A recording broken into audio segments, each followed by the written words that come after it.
উলুম দেওবন্দ মাদ্রাসার পঞ্চম বৎসরের মুহতামিম কারি তাইয়ুব রহমতুল্লাহ আলাইহি তার মুনকাবাতের মধ্যে লিখেছেন যে সুবহানাল্লাহ বলিয়া কোনো বান্দা যদি আল্লাহ তাআলার শুকরিয়া আদায় করে কেমন ফায়দা হয়, কেমন ফায়দা হয়। তার মুনকাবাতের মধ্যে লিখেছেন আজিজে মিশরের প্রধানমন্ত্রী ছিলেন হযরতে ইউসুফ আলাইহিস সালাম। দেশের মধ্যে খাদ্য অভাব অনটন দেখা দিয়েছিল, দেশের মধ্যে খাদ্য নাই। সব মানুষ হযরতে মিশরের প্রধানমন্ত্রী ছিলেন হযরতে ইউসুফ আলাইহিস সালাম, তার কাছ থেকে খাদ্য নেওয়ার জন্য সবাই মানুষ যাইত এবং 1 মাসের খাদ্য নিয়ে তার বাড়ির দিকে চলে আসতো। ও ভাই মুসলমান ভাইরা রে আমার, দেশের মধ্যে এমন অভাব অনটন দেখা দিচ্ছে, সবাই এক এক হয়ে খাদ্যমন্ত্রী হযরতে ইউসুফ আলাইহিস সালামের কাছে যাইত এবং 1 মাসের খাদ্য নিয়ে চলে আসতো। সেই সময় হযরতে ইউসুফ আলাইহিস সালাম সিংহাসনের মধ্যে বসে রয়েছেন। যুবক যে উনার কাছে চলে গেল, গিয়া ডাক দিল, ও হযরতে ইউসুফ আলাইহিস সালাম, আমি আপনার কাছে এসেছি 1 মাসের খাদ্য নেওয়ার জন্য। হযরতে ইউসুফ আলাইহিস সালাম তার খাদ্যর মন্ত্রীর যে সংগঠন আছে, কর্মচারী আছে, তাদেরকে বললেন ওইটা একটা যুবক এসেছে, ওই যুবকের হাতে 1 মাসের খাদ্য তুলে দাও। তখন ওই কর্মচারীরা 1 মাসের খাদ্য হাতে তুলে দিয়েছিল। ওই যুবকটা তার বাড়ির দিকে 1 মাসের খাদ্য নিয়ে চলে গিয়েছে। পরদিন আবার ওই যুবকটা আবার এসেছে হযরতে ইউসুফ আলাইহিস সালাম, কিন্তু শর্ত ছিল যে 1 মাসের ভিতরে আর আসবা না। 1 মাস একটা ব্যক্তিকে 1 মাসের খাদ্য দেওয়া হয়।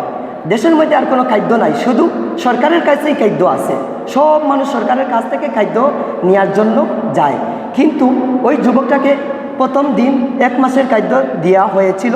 পরদিন এই যুবকটা আবার চলে গেছে, গিয়ে ডাক দিয়ে বলে, ও হযরতে ইউসুফ আলাইহিস সালাম, আমি আজ 2য় দিন এসেছি আপনার কাছ থেকে খাদ্য নেওয়ার জন্য। হযরতে ইউসুফ আলাইহিস সালাম বলিলেন, হে যুবক, তোমাকে প্রথম দিন আমি খাদ্য দিয়েছি, আবার বলে দিয়েছি 2য় দিন আসবা না, 1 মাস পর আসবা। আজ 2য় দিন এসেছো, কিসের জন্য এসেছো? আজ 2য় দিন কিসের জন্য এসেছো?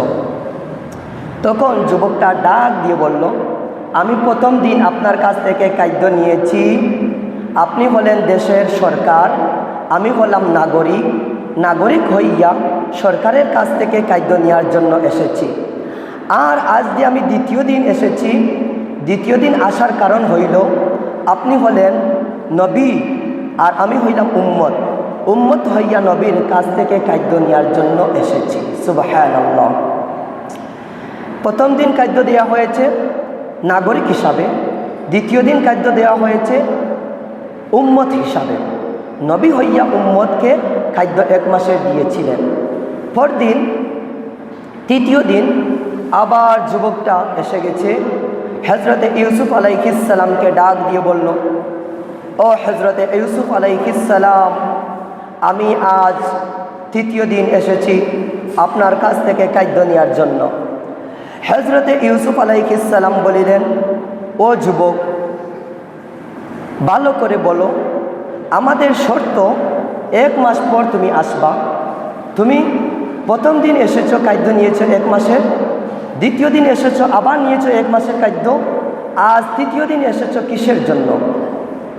যুবকটা ডাক দিয়ে কয়, হযরতে ইউসুফ আলাইহিস সালাম, দেখেন তো আমার কপালের মধ্যে একটা দাগ আছে, ওই দাগটা আপনি কি চিনেন?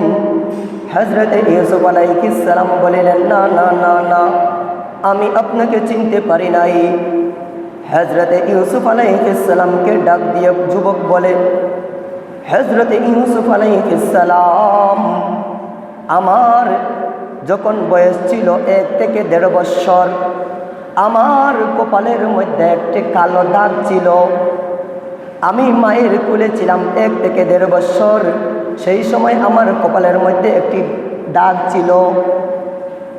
আর আজিজে মিশরের প্রধানমন্ত্রী জুলাইখা আলাইহিসসালামকে জিনার অপবাদ দিয়েছিল।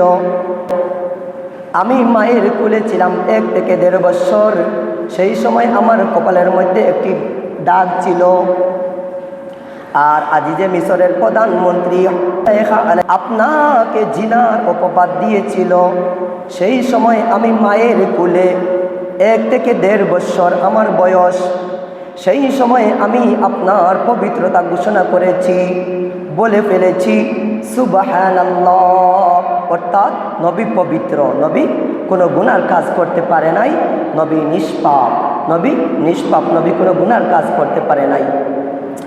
এজন্য উম্মত হইয়া নবীর প্রশংসা, উম্মত হইয়া নবীর শুকরিয়া আদায় করার কারণে হযরত ইউসুফ আলাইহিসসালাম তার কর্মচারীদেরকে বললেন, ও কর্মচারীরা, আমার উম্মত যে আমি নবীর পবিত্রতা ঘোষণা করেছে, এর কারণে আমার যত খাদ্যর ভাণ্ডার আছে সব আমার উম্মতের জন্য রিজার্ভ করে দিলাম।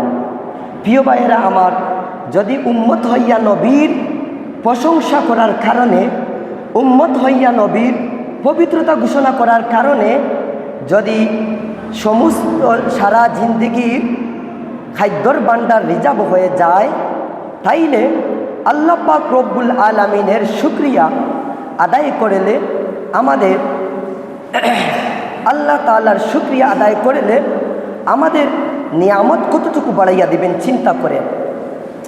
আল্লাহ তাআলা তো চূড়ান্ত ফয়সালা দিয়ে বলেছেন, লা ইন শাকারতুম লাযীদান্নাকুম ওয়া লা ইন কাফারতুম ইন্না আযাবি লাশাদীদ। যে ব্যক্তি আমার নিয়ামতের শুকরিয়া আদায় করবি, আমি তার নিয়ামত বাড়াইয়া দিতে থাকব। আর যে আমার নিয়ামতের শুকরিয়া আদায় করবে না, আমি তার কাছ থেকে এক এক করে আমি তার কাছ থেকে আমার নিয়ামত উঠাইয়া নিব। নাউযুবিল্লাহ।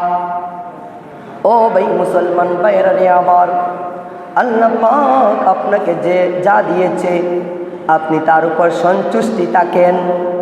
যদি সন্তুষ্টি থাকেন, আল্লাহর শুকরিয়া আদায় হবে, তার পাশাপাশি আল্লাহর শুকরিয়া আদায় করতে হবে।